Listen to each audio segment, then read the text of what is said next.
최근에 암호화폐 시장이 다시 반등을 해주고 있는 시점이긴 한데 다양한 의견들이 시장에 있기는 하죠. 오늘 저희 투자자분들에게 또 어떤 주제로 함께 해주실까요? 요즘 시장에 가장 맞는 어떤 화두가 아닐까라고 생각합니다. 사실 비트코인의 닉네임이 디지털 금이었죠. 예. 그런데 그 닉네임과 걸맞지 않게 사실 주식시장, 특히 이제 나스닥 기술 쪽 위험 자산과 비슷한 움직임을 보여왔습니다. 그래서 일각에서는 무슨 금이냐.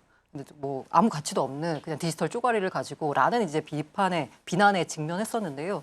최근 보여주는 가격 움직임을 보자면 정말 디지털 금 맞나? 진짜 되는 거야? 라는 생각이 들 정도의 움직임을 현재 보여주고 있습니다. 그래서 제가 갖고 온 주제가요. 바로 비트코인은 디지털 금이라고 제가 물음표를 달았는데요. 네. 그 뒤에 아마 이제 느낌표가 생겨야 되지 않을까라는 네. 생각이 듭니다.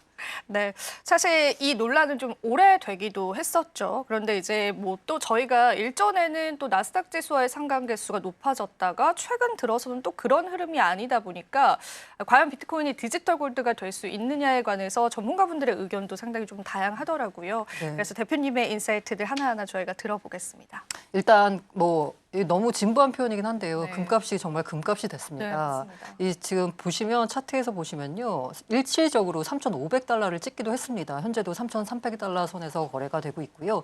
지금 최근 1년 수익률만 보면은 한 44%에 육박할 정도로 모든 자산 중에서 가장 좋은 흐름을 보여주고 있습니다. 다만 5년 수익률을 보자면요. 100%가 안 돼요. 이렇게 보자면 금 같은 경우에는 어떻게 보자면 굉장히 와, 나 진짜 이 금에 투자해가지고 정말 크게 먹어야 되겠어 라는 투자 자산이라기보다는 뭔가 점진적으로 그리고 떨어질 때도 많이 떨어지지도 않아요. 뭐 반대로 얘기하면 올라갈 때도 지금 많이 올랐다라고 하지만 이 퍼센트 수익률 자체로 보자면 다른 뭐 우리가 한국인이 좋아하는 엔비디아, 뭐 테슬라 이런 수익률에 비해서는 많이 못 미치거든요. 그런 움직임을 금은 보여주고 있습니다.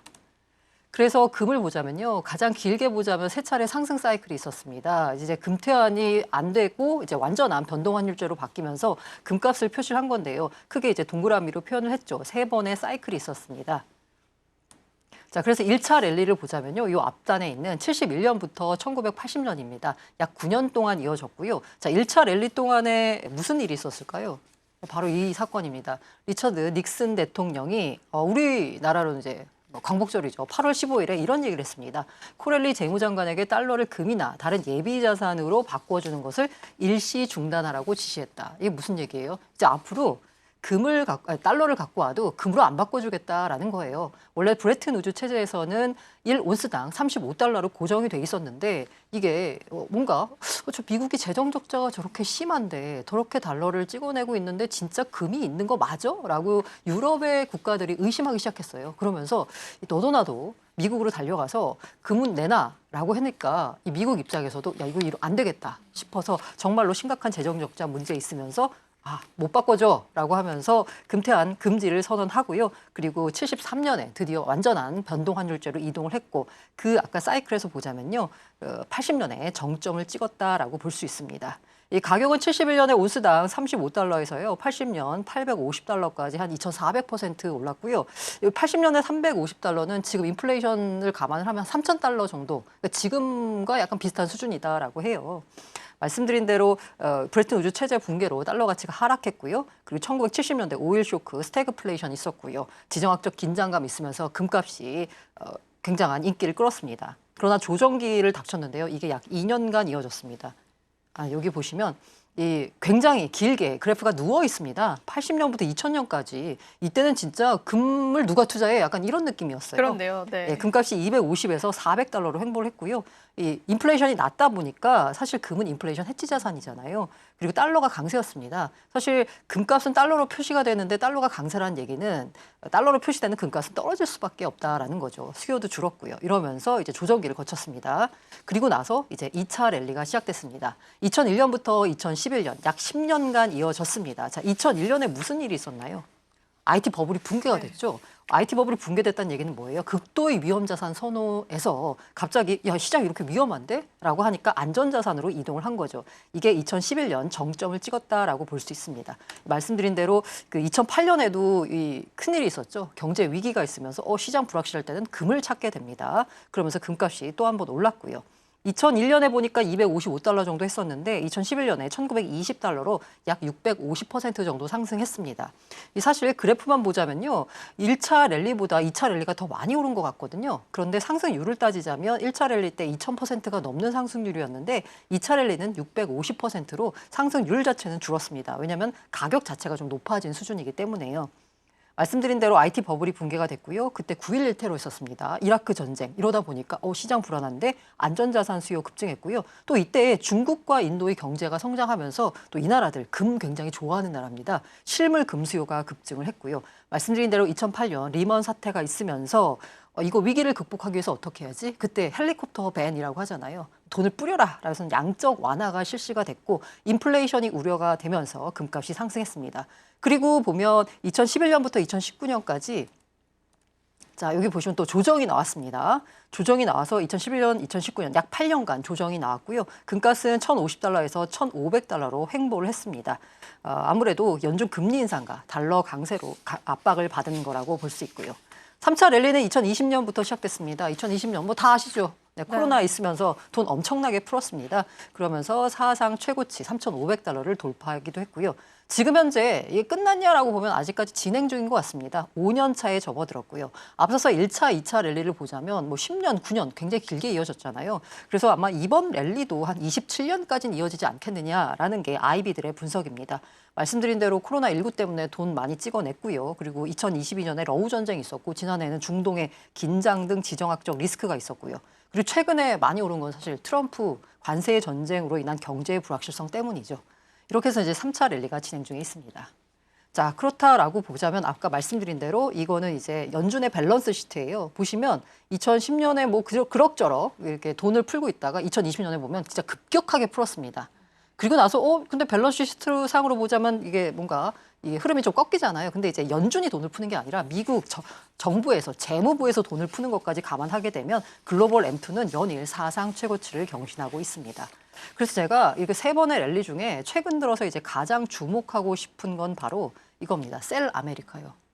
지금 이제 달러가 약세면 금값이 강세잖아요. 그런데 이 단순한 달러 약세를 넘어서 달러 자산 전체에 대한 매도세가 나타나고 있습니다.